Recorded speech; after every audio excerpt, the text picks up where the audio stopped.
Hello friends, इक्की Verma tours में आपका स्वागत है। तो फ्रेंड्स, आज हम पहुंचे हैं इंडिया के पहले गांव जिसका नाम है माना विलेज। और सब पहले आप सबने यहाँ पर देखा होगा, बहुत बड़ा यहाँ पर बोर्ड लगा हुआ था, उस पर लिखा हुआ था इंडिया का लास्ट विलेज। और अब जब से बीजेपी सरकार आई है तो ये चीज़ें जो बदल गई है। इस टाइम हम माना गाँव के पार्किंग स्पेस एरिया में खड़े हैं। तो आप देख सकते हैं ऊपर का वेदर बहुत ही ज़्यादा जो है खूबसूरत वेदर। वैसे भी यहाँ का वेदर अच्छा ही रहता है। तो चलते हैं माना गांव में और आपको दिखाते हैं अंदर काफ़ी सारी चीज़ें, जो चीज़ें यहाँ पर किस किस चीज़ की शॉप है और क्या क्या चीज़ें यहाँ पर देखने को हैं। और सबसे पहले हम यहाँ पर जाएंगे गणेश गुफा, उसके बाद हम जाएंगे व्यास गुफा, उसके बाद हम जाएंगे सरस्वती रिवर, जो कि गुप्त सरस्वती यहाँ पर बोला जाता है कि सरस्वती यहाँ से निकलती है और पाताल में चली जाती है। उसकी भी आपको हिस्ट्री आगे चलकर हम बताएंगे। तो पूरा वीडियो देखिए, आपको माना विलेज के बारे में एक एक चीज़ की इन्फॉर्मेशन इस वीडियो में मिल जाएगी। तो चलते हैं आगे, तो बातें भी करेंगे और धीरे धीरे आगे चलते भी चलेंगे। तो ये देख सकते हैं, जिस टाइम यहाँ पर स्नोफॉल होती है तो यहाँ के स्थानीय लोगों का कहना है कि यहाँ पर कम से कम 10 से 12 फीट तक जो है बर्फ़ हो जाती है। तो जैसा कि अब 2 से 3 नवंबर तक ये यात्रा भी चलेगी। उसके बाद यहाँ पर जो है शीतलहर जो शुरू हो जाती है और दिसंबर के महीने में यहाँ पर माना गांव में बर्फ़ पड़नी जो शुरू हो जाती है। उस टाइम ये यात्रा पूरी तरीके से बंद की जाती है। तो BRO की जो टीम है नीचे से ऊपर नहीं आने देती। जो स्थानीय लोग हैं वो कुछ अपना आधार कार्ड वगैरह दिखाकर आ सकते हैं, लेकिन ये लोग भी यहाँ पर नहीं रहते। यहाँ से भी 90 से 100% ही कह लो कि लोग जो है नीचे की तरफ अपना रुख करते हैं और नीचे की तरफ जो है चले जाते हैं। तो यहाँ पर देखिए, अब तो बहुत अच्छी मार्केट यहाँ पर बन गई है। जब हम 2 साल पहले यहाँ पर आए थे तो बहुत कम यहाँ पर मार्केट थी और रास्ता भी अब अच्छा बना दिया गया है। पहले तो बहुत सारा नीचे की तरफ जो था उबड़ खाबड़ जो है रास्ता था, अब तो काफ़ी हद तक नीचे पत्थर वगैरह या कहीं कहीं पर टाइल वगैरह लगा दी गई है, तो अच्छा बन गया है। यहाँ के स्थानीय लोग बहुत ही ज़्यादा अच्छे हैं, बहुत लोगों की हेल्प करते हैं। और आपको जो चीज़ों की ज़रूरत है, इतना कैरी सामान नीचे से बद्रीनाथ से करने की ज़रूरत नहीं है। यहाँ पर हर चीज़ जो आपको प्रोवाइड कर दी जाती है, हर चीज़ यहाँ पर मिल जाती है। तो ज़्यादा चीज़ें नीचे से उठा कर लेके आने की ज़रूरत नहीं है। तो यहाँ पर आपको, अगर आपके साथ बुज़ुर्ग आ रहे हैं या बच्चे आ रहे हैं या आपसे भी यहाँ पर चला नहीं जाता, तो यहाँ पर पिट्ठू की सेवा है। तो वो क्या है, वो आपको एक चेयर के ऊपर जो कि लकड़ी से बनी होती है उस पर बिठा के जो है ऊपर ले जाते हैं।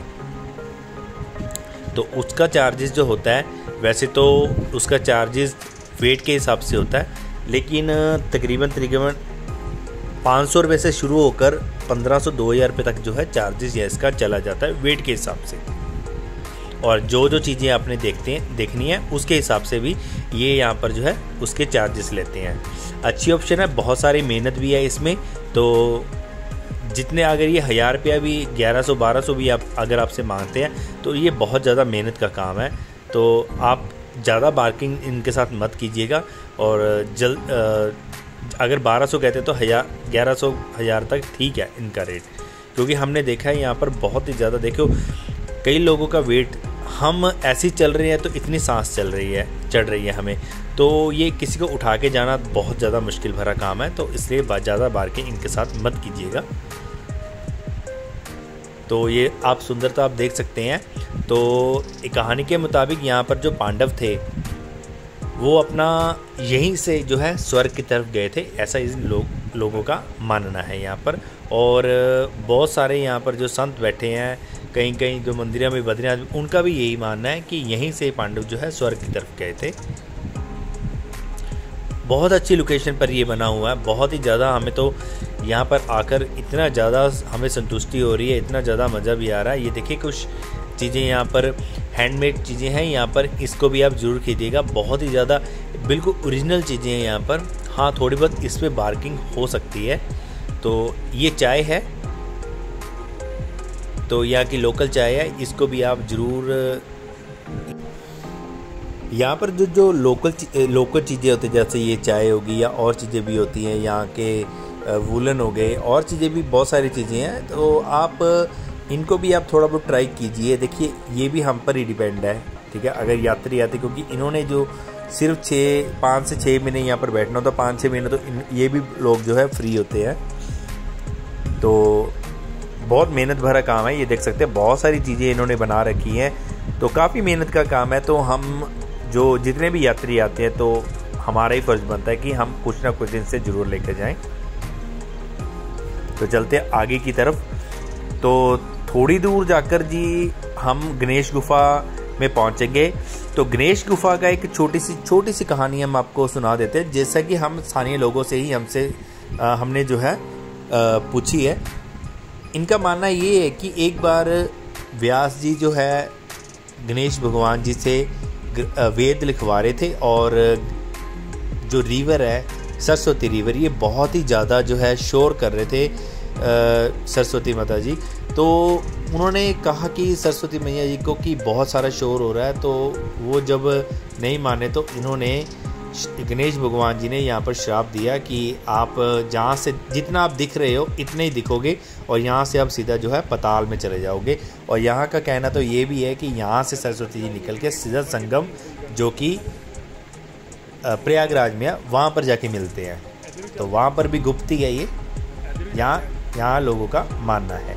तो यहाँ से 2 रास्ते हो जाते हैं। ये रास्ता राइट की तरफ जो अगर भीम पुल पे जाना आप वहाँ जा सकते हो, तो ये रास्ता व्यास गुफा और गणेश गुफा की तरफ जो है जाता है। छोटी सी कंटीन भी यहाँ पर जो है बनी हुई है।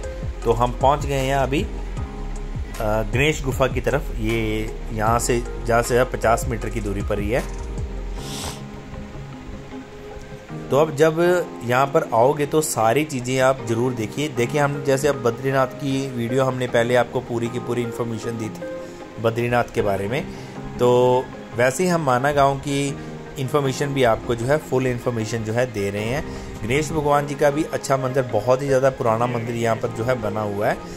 तो आदिकाल से ये मंदिर जो है मुझे लगता है ये चल रहा है। तो ये आ गया टेम्पल। यहाँ पर पहुँचते पहुँचते ही आपको ऐसा लगेगा कि अगर आप शारीरिक तौर पर थोड़े बहुत आपको दिक्कत है, जैसे कि सांस की दिक्कत वैसे दिक्कत, तो आप ऊपर व्यास गुफा की तरफ मत जाइए, गणेश गुफा तक ही आप जाइए और नीचे भीम पुल की तरफ जो है चले जाइए। क्योंकि व्यास गुफा की जो चढ़ाई है बहुत ही ज़्यादा, पिछली बार हम आए थे तो बहुत ज़्यादा चढ़ाई थी, तो हमें पता चल गया था कि काफ़ी ज़्यादा दिक्कत हो सकती है आपको अगर आप हार्ट के पेशेंट हो। तो ये गणेश गुफा आप देख रहे हैं सामने। तो हम अंदर की तरफ चलते हैं और देखते हैं गणेश गुफा जी। तो अपने चप्पल जूते आप बाहर ही उतार सकते हो, बाहर उतार के चप्पल जूते जो है अंदर की तरफ चलते हैं। अंदर वीडियोग्राफी अलाउड नहीं है, इस बात का खास कर ध्यान रखिएगा।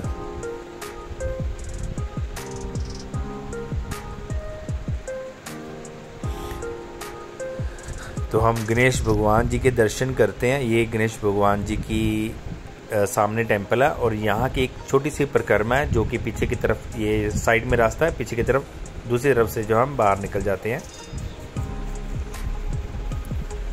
तो दर्शन करते हैं हम भगवान जी के। वीडियोग्राफी यहाँ पर अलाउड नहीं है, इस बात का खास कर ध्यान रखें।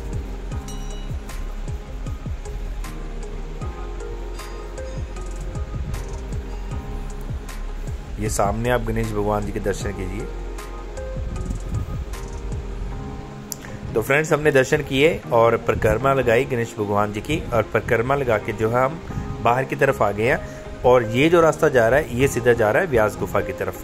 हाँ, इसकी थोड़ी सी चढ़ाई जो है ज़्यादा है, तो आप खासकर इस बात का ध्यान रखें अगर आप हार्ट के पेशेंट हो तो यहाँ पर ऊपर ना जाए, क्योंकि बिल्कुल सीधी चढ़ाई है, ज़्यादा रास्ता नहीं है।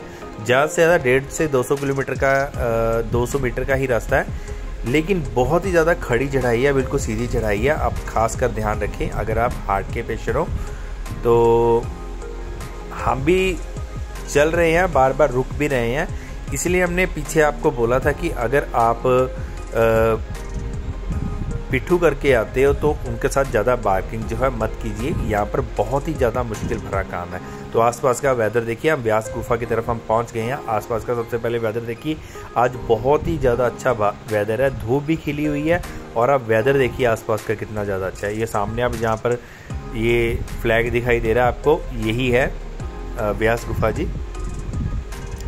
और यहाँ पर भी जो है अंदर वीडियोग्राफी अलाउड नहीं है, आप खास कर ध्यान रखें इस बात का भी। यहाँ पर जितने भी पुराने टेम्पल होते हैं उनमें किसी में भी वीडियोग्राफी अलाउड होती नहीं है। तो यहीं पर अपने चप्पल जूते उतार के उस व्यास जी के दर्शन कीजिए। ये भी अंदर एक केव बनी हुई है, गुफा में ही आपको दर्शन होते हैं व्यास जी के।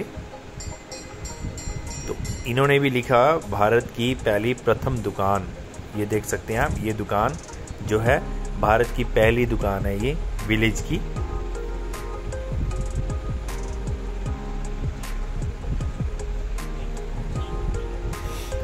तो बिल्कुल सामने देख सकते हैं आप टेम्पल का रास्ता है, यहीं पर आप अपने चप्पल जूते उतारिए और व्यास भगवान जी जो कि साक्षात अंदर विराजमान है तो दर्शन कीजिए व्यास जी के।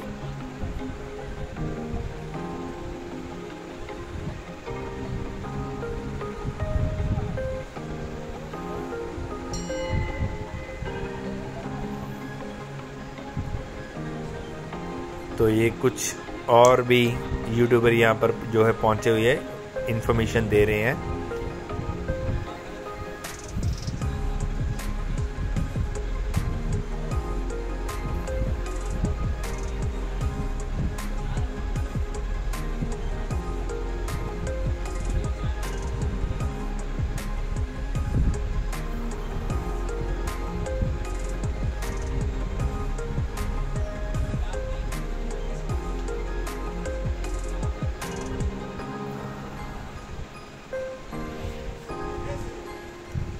तो अच्छी इन्फॉर्मेशन दी इन्होंने और अंदर चलते हैं, व्यास जी के दर्शन करते हैं। तो अच्छी बात है, अच्छी इन्फॉर्मेशन देनी, लोगों तक पहुंचानी।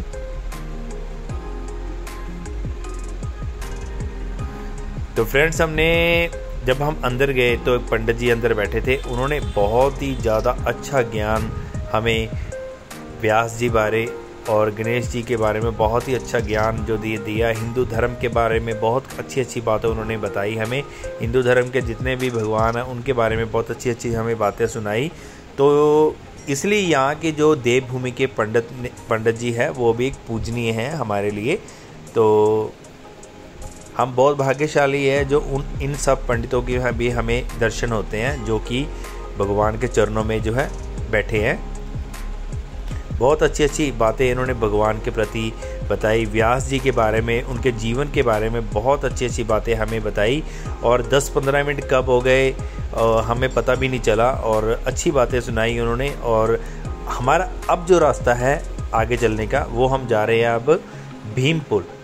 भीमपुल वो है जो कि सरस्वती रिवर है जो उसके बिल्कुल ऊपर ये बना हुआ है, उसको जो कहते हैं भीमपुल कहते हैं। तो हम आपको आगे चल के दिखाते हैं कि कैसा होता है भीमपुल, कैसे बनाया गया, जो कि भगवान भीम जी ने ही बनाया था। बहुत बड़ी एक शिला है, उसको एक 2 चट्टानों के बीच रख दिया, उसके वो बन गया भीमपुल।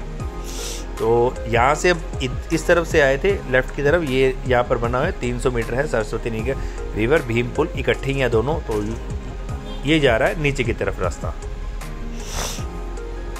व्यास जी से टोटल 300 मीटर की दूरी पर है।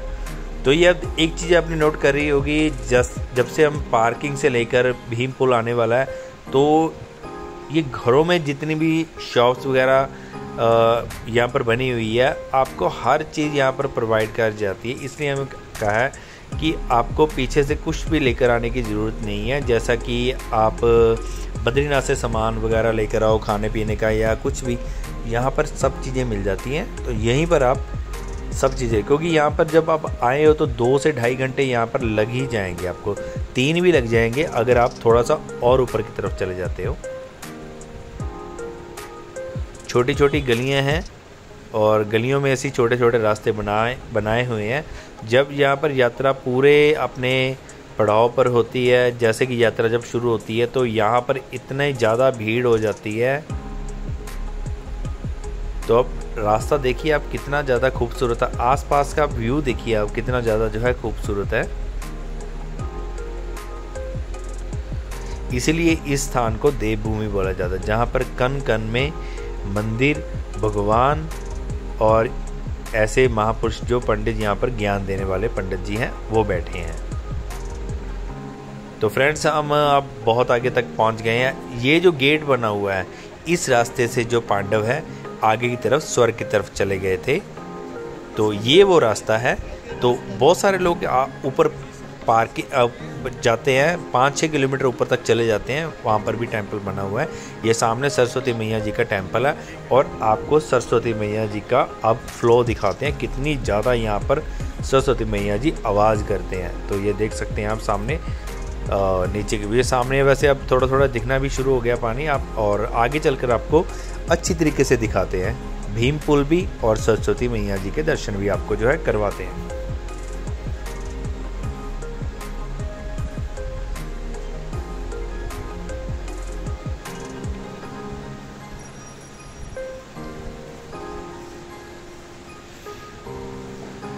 तो ये सरस्वती मैया जी की आप यहाँ पर भी दर्शन कीजिए, और नीचे नया एक टेंपल भी बन गया है। ये भी वहीं से जो सरस्वती मैया जी का, ये देख सकते हैं आप, ये इसी रिवर का पानी है। ये आप दर्शन कीजिए सरस्वती मैया जी के, बहुत ही ज़्यादा। ये आप फ्लो देखिए, और ये जो 2 चट्टानें आप सामने नज़र आ रही हैं आपको, यही इसको कहते हैं भीम पुल। तो फ्लो देख सकते हैं आप कितना ज़्यादा जो है तेज़ है यहाँ पर। ये यहीं से जो पाताल के नीचे चले जाते हैं, और यहाँ के पंडित जी का और सभी लोगों का मानना है कि यहाँ से चल के ये प्रयागराज में ही जाके मिलते हैं। वहीं पर इनके मिलन से ही 3 नदियों का वहाँ पर त्रिवेणी संगम, इसी को कहते हैं ये भीम पुल। और ये देख सकते, ये ऊपर देखिए कहीं भी पानी हमें नज़र नहीं आता, तो यहीं से पानी चलकर और यहीं पर ही पाताल में चला जाता है ये पानी। तो अब देख सकते हैं बस इतने ही दर्शन हैं सरस्वती मैया जी के। और अगर प्रयागराज में हम जाते हैं तो वहाँ पर तो इतने भी दर्शन नहीं हैं, लेकिन फिर भी वो त्रिवेणी संगम के नाम से ही जाना जाता है, क्योंकि वहाँ पर गुप्त सरस्वती के दर्शन हैं। तो यहाँ से चल के सीधा प्रयागराज, वहाँ पर होते हैं इनके 3 नदियों का संगम, गंगा, यमुना और सरस्वती जी।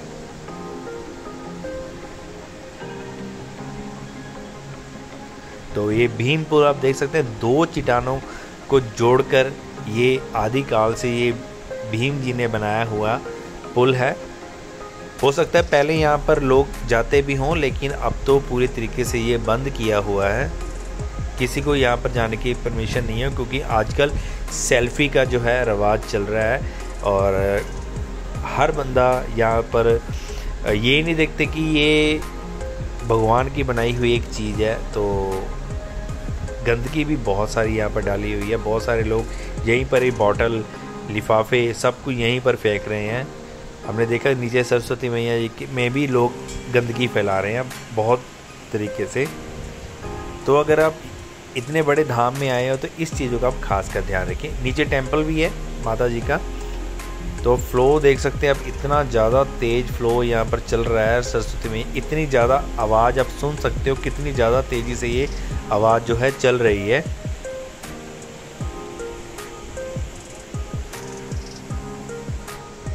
तो सरस्वती मैया जी का टेंपल जो कि अब यहाँ पर बन गया है। पहले तो यही आप पीछे जो आपको मूर्ति हमने दिखाई थी, बस इतनी ही मूर्ति के दर्शन जो है सरस्वती मैया जी के होते थे। तो ये टेंपल अब नया बन गया है।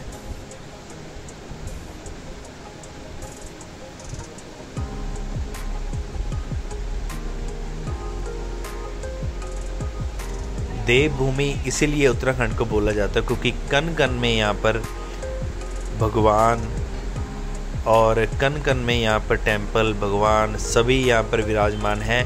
सभी जितने भी देवी देवताएं हैं उनकी पसंदीदा जगह ही यहीं पर, इसी स्थानों पर उन्होंने तपस्या की। सभी देवी देवताओं में जितने भी हिंदू धर्म के देवी देवते हैं सभी उत्तराखंड में सभी के टेंपल है, और प्रसिद्ध टेंपल है यहाँ पर। तो फ्रेंड्स, इसी के साथ हमारी बद्रीनाथ और माना गांव की सीरीज़ भी यहाँ पर जो है समाप्त होती है, और हम आगे चलेंगे अब किसी और जगह पे, किसी और हिल स्टेशन पे और किसी और जगह पे, और वहाँ की इन्फॉर्मेशन भी आपको हमेशा की तरह देते रहेंगे। हमारी दी हुई इन्फॉर्मेशन बिल्कुल ठीक होती है। तो please subscribe to my channel, और हमें कमेंट करके भी ज़रूर बताया करें कि कैसा आपको हमारा चैनल लगता है। तो बने रहेगा मेरे चैनल के साथ, रिक्की वर्मा टूर्स। और जय माता दी, जय Badri Vishal. Thanks for your time.